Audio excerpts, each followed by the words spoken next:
श्री शिवाय नमस्तुभयम दोस्तों, आप सभी का स्वागत है हमारे चैनल वास्तु सफर में। दोस्तों, अगर आप भी अपनी लाइफ में कुछ नया सीखने की चाह रखते हैं तो अभी हमारे चैनल वास्तु सफर को सब्सक्राइब कीजिएगा। दोस्तों, आप लोग जानते हैं कि दिवाली के 5 दिनों में जो चौथा दिन होता है वह होता है गोवर्धन पूजा का। तो इस बार जो है गोवर्धन पूजा किस दिन पड़ रही है, किस दिन हमें गोवर्धन की पूजा करनी है, क्योंकि दोस्तों दिवाली की तिथि की वजह से यहां पर सभी जो पर्व है दिवाली के 5 दिन वो इधर उधर हो चुके हैं। इस वजह से लोगों के मन में कंफ्यूजन है कि हमें गोवर्धन पूजा कब मनानी है, 1 नवंबर को बनानी है कि 2 नवंबर को बनानी है, और पूजा का शुभ मुहूर्त क्या है। इसी के साथ में जो शाम के समय पूजा होगी गोवर्धन पूजा में, भाई वो पूजा हम लोगों को कैसे करनी है, ये सारी जानकारी हम आप लोगों को इस वीडियो में बताने वाले हैं। देखिए, सबसे पहली चीज जो गोवर्धन पूजा मनाई जाती है वो दीपावली के 5 दिनों में से चौथे दिन में मनाई जाती है। पर इस बार जो दीपावली की तिथि है वो 1 नवंबर को शाम 6 बजे तक रहने वाली है। इस वजह से 1 नवंबर को गोवर्धन पूजा नहीं मनाई जा रही है, क्योंकि इस दिन तो दिवाली की तिथि जो है मानी जा रही है। इस वजह से दोस्तों जो गोवर्धन पूजा मनाई जाएगी वह 2 नवंबर 2024 के दिन मनाई जाएगी, क्योंकि कार्तिक माह के शुक्ल पक्ष की प्रतिबद्ध तिथि को ही गोवर्धन पूजा मनाई जाती है। और इस दिन जो है अन्नकूट की भी पूजा की जाती है, मतलब अन्नकूट जो है यहां पर लगाया जाता है। इसी के साथ में दोस्तों जो गोवर्धन पूजा आप लोगों को मनाना है वो 2 नवंबर 2024 के दिन ही मनाना है। क्यों मनाना है? देखो, तो 1 नवंबर को शाम 6 से हमारी गोवर्धन पूजा की जो तिथि है वो शुरू हो रही है, मतलब प्रतिपदा जो तिथि है वो शुरू हो रही है, और जो कि चलने वाली है दोस्तों अगले दिन 2 नवंबर को रात 8 से 2 तक। इस हिसाब से उदय तिथि के अनुसार देखा जाए और सभी नियमों के हिसाब से देखा जाए तो 2 नवंबर 2024 को गोवर्धन पूजा मनाना सही रहेगा, क्योंकि गोवर्धन की पूजा सुबह भी होती है और शाम के समय प्रदोष काल में भी होती है। यह बात आप सभी लोग अच्छे से जानते हो। इसलिए दोस्तों आप लोगों को गोवर्धन पूजा कब मनाना है? 2 नवंबर 2024 के दिन मनाना है। गोवर्धन पूजा के दिन सुबह सुबह गाय के गोबर से जो है गोवर्धन यहां पर बनाया जाता है, उनको अन्नकूट का भोग लगाया जाता है। साथ ही में भगवान कृष्ण जी के लिए 56 भोग भी बनाया जाता है। तो आपके यहां जैसे भी गोवर्धन की पूजा की जाती है आप वैसे कीजिएगा। बाकी ये सारे नियम थे जो कि हमने आपको बता दिए हैं। तो ये तो बात हो गई हमारी सुबह की, क्योंकि दोस्तों 2 नवंबर दिन शनिवार को यहां पर यह गोवर्धन पूजा मनाई जाएगी। तो इसका जो शुभ मुहूर्त है वो भी जान लीजिए। देखिए, सुबह तो आप लोग गोवर्धन बनाकर गौ माता के गोबर से गोवर्धन बनाकर जो है उसकी पूजन करेंगे, पर शाम के समय का जो पूजन का शुभ मुहूर्त है, क्योंकि लक्ष्मी पूजन की जगह पर ही जो है हम गोवर्धन की भी पूजा करते हैं। इस दिन तो भाई जो पूजन का शुभ मुहूर्त है वो 2 नवंबर को दिन शनिवार को शाम 6:30 से लेकर रात 8:04 तक रहने वाला है। इस समय के बीच में आप लोगों को अपनी जो चौथे दिन की दिवाली की पूजन होती है ये करना है कब से कब तक? शाम के समय का जो शुभ मुहूर्त है शाम के 6:30 से लेकर रात 8:04 तक, है ना? इस बीच में आप लोग अपनी गोवर्धन की जो पूजा है शाम के समय की प्रदोष काल की वो इस समय में कीजिएगा, ठीक है? और इस दिन अन्नकूट जो है आप लोग पहले से तैयार करके रखिएगा। भगवान कृष्ण जी के लिए जो भी आप भोग बना सके, 56 भोग वगैरह, वो भी सारी चीजें आप लोग तैयार करके रखिएगा। चलिए दोस्तों, अब हम जानते हैं कि आप लोगों को गोवर्धन की पूजा कैसे करनी है, कैसे रात्रि के समय प्रदोष काल में गोवर्धन की पूजा करनी है अपने दिवाली वाली पूजन में, लक्ष्मी पूजन वाली जगह पर। तो देखिए दोस्तों, पंडित जी ने जो आप लोगों को वो दीपावली की 5 दिन की पूजा विधि बताई है उसी में से हम आप लोगों को गोवर्धन की पूजन विधि यहां पर बता रहे हैं, जो कि शाम के समय प्रदोष काल में आप लोगों को करना होता है। आप सभी लोग जानते हो कि दीपावली के पहले दिन, मतलब कि धनतेरस के दिन, हमने 2 सिक्के रखे हुए थे। उन 2 सिक्कों की आप लोगों को दीपावली के पूरे 5 दिन तक पूजा करनी होती है, जिसमें से दोस्तों जो चौथा दिन होता है वो गोवर्धन पूजा का होता है। जो बीच में एक दिन छूट रहा है आपको, उस दिन भी आप लोगों को सादा जो पूजा करते हो आप लोग दीपक वगैरह लगाकर, धूप वगैरह लगाकर, वैसे ही उन दोनों सिक्कों की पूजन करना है, ठीक है? बाकी जो अगले दिन गोवर्धन पूजा पड़ेगी, क्योंकि 1 तारीख यहां पर छूट रही है तो 2 तारीख को यहां पर गोवर्धन पूजा पड़ रही है। तो आप लोगों को 2 तारीख को जो है यहां पर दीपावली के जो चौथे दिन की पूजा होती है वो करना है उन दोनों सिक्कों की। ठीक है, जो आप लोगों ने अपनी पूजन वाली जगह पर रखे हुए थे। अब आपको करना क्या है, जैसी आप लोगों ने चौकी लगाई हुई है, जैसी लक्ष्मी पूजन आप लोगों ने करी हुई है, वैसी की वैसी से भी करना है। बस अपने जो दोनों सिक्कों के आसपास जो भी सामग्रियां वगैरह आपने चढ़ाई हुई होंगी उनको थोड़ा सा मतलब वहां से साफ कर दीजिएगा। ठीक है, अपनी चौकी को वैसा का वैसा ही रखना है, उठाना नहीं है, दोनों सिक्कों को भी नहीं उठाना है, ना तो थाली को उठाना है। ठीक है, बस आप लोगों ने जो जो सामग्री चढ़ाई होगी वो उन्हें आप लोग उठाकर साइड में रख सकते हो, क्योंकि अब हम आज नई सामग्री चढ़ाएंगे।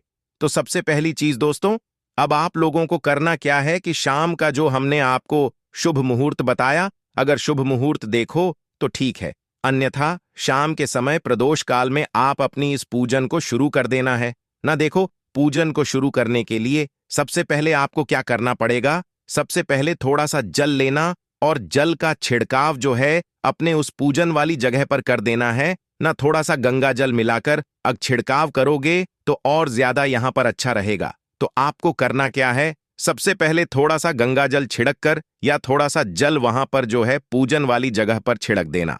अब देखो, गोवर्धन पूजा के दिन जो आप दीप जलाओ, वो 2 दीपक जलाओ, माता लक्ष्मी जी के लिए।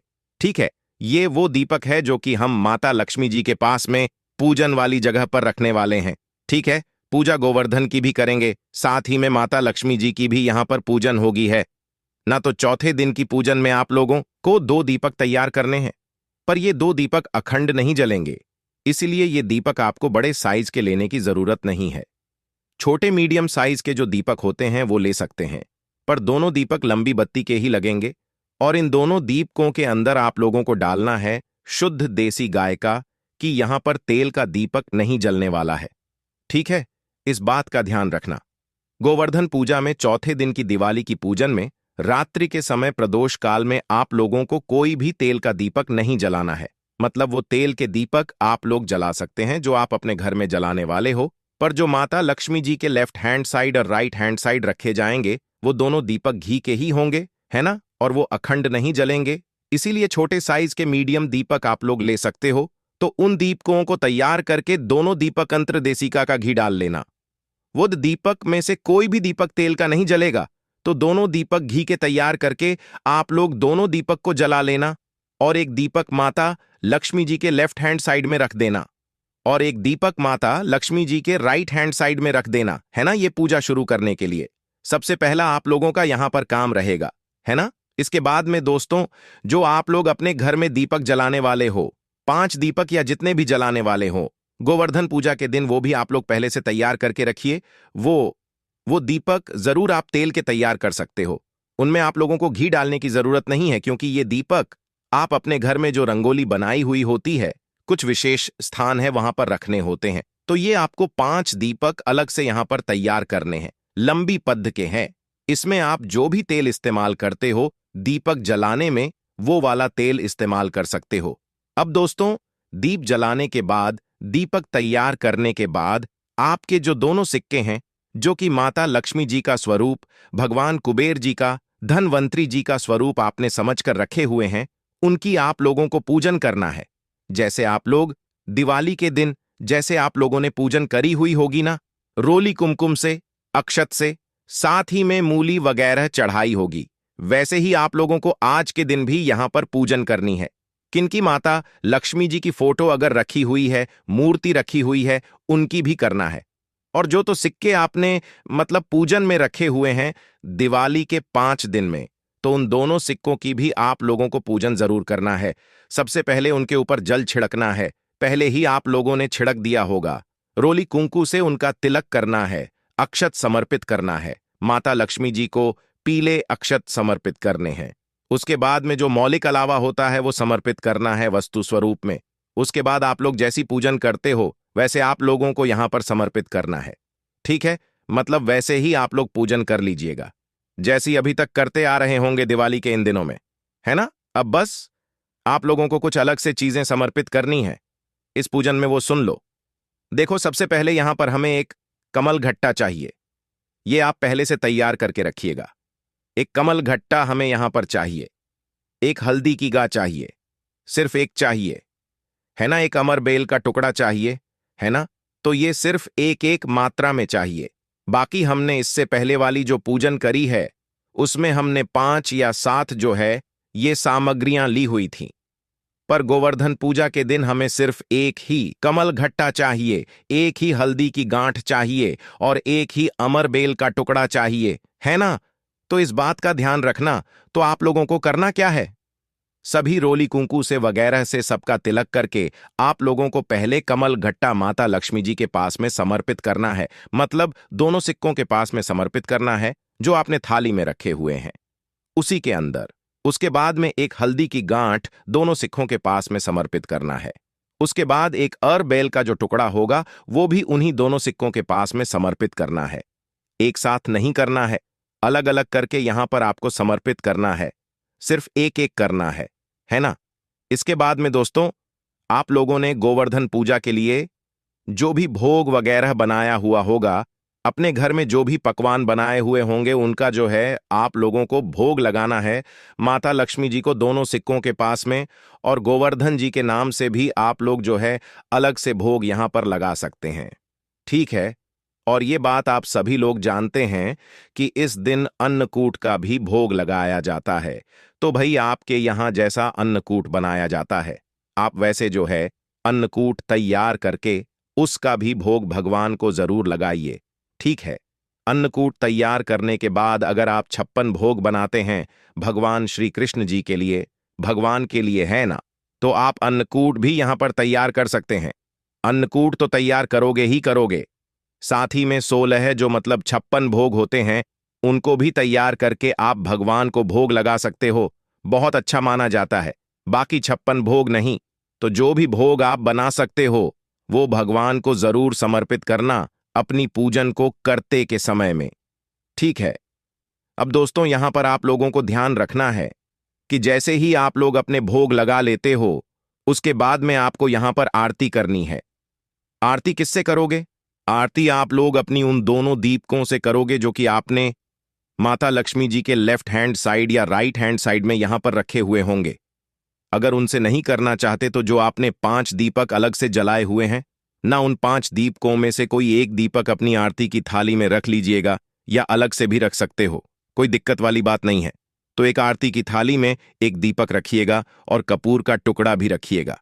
फिर उसके बाद में आप लोगों को यहां पर माता लक्ष्मी जी की आरती करनी है गोवर्धन जी का नाम लेते हुए, और मतलब आरती कर देनी है, ठीक है। और ज्यादा आरती ना करना चाहो तो 5 से 7 बार जो है आप लोग अपनी आरती की थाली को घुमा लेना, उसके अंदर दीपक होना चाहिए और कपूर का टुकड़ा भी अवश्य होना चाहिए। तो इस तरीके से आप लोगों को यहां पर आरती कर लेनी है भोग लगाने के बाद, है ना। आरती जैसे ही हो जाती है उसके बाद में आपको भगवान के सामने बैठकर प्रार्थना करना है, निवेदन करना है, स्मरण करना है। क्या करना है, प्रार्थना करना है माता लक्ष्मी जी से कि हे माता लक्ष्मी जी, आज दीपावली का चौथा दिन है, गोवर्धन पूजा है, तो आपका आशीर्वाद सदैव ऐसा ही बनाए रखिएगा और कभी भी हमारे घर से मत जाइएगा।